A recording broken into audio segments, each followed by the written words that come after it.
Hey everybody, it's shame busting coach Jen Bovey.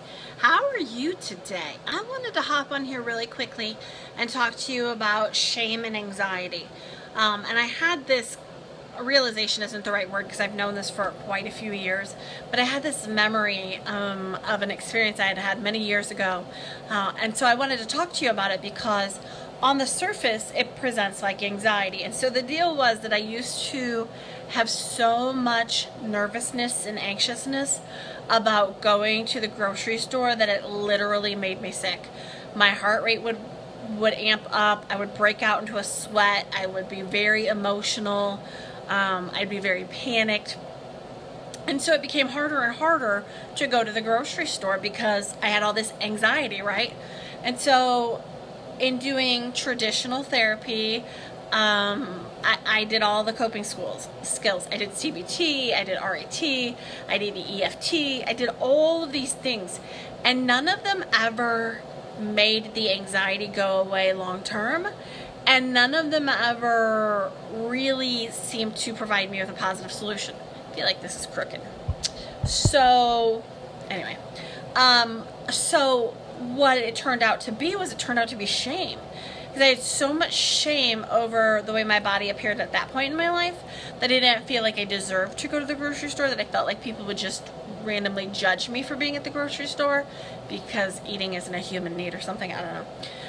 And so I had so much shame over my body and food and groceries and all of that stuff that I felt like I would just insanely be judged in that experience that I couldn't move through it. And so I'm a big believer that so many times what could have even started out as just anxiety, but then we become shamed over it, or we shame ourselves over it, and it just perpetuates the anxiousness and it perpetuates the shame.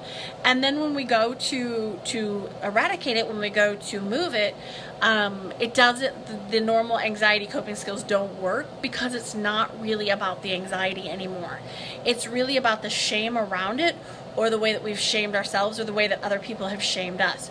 So I'm a big believer that anxiety, when not effective for other skills, may also just be shame. Shame is such a corrosive thread. And trust me, I get that not everybody wants to talk about shame. And I get that it's not a fun, easy, light topic. It would be so much easier for me just to sit here and talk to you about mindset, or your thought process, or your feelings, or your emotions. But at the end of the day, that's not going to serve you, and that's not going to serve me. So I'm here for good. I'm going to stay. I'd be curious to know if your experience matches mine. And I've worked with countless clients who came in under the auspice of I have debilitating anxiety, I need help. And once we really looked at their anxiousness, it was really more about shame than it was about anything else. And once we developed their shame resilience, the anxiety just dissipated and went away. And it's not been back since. So, and I've been doing this for 20 years.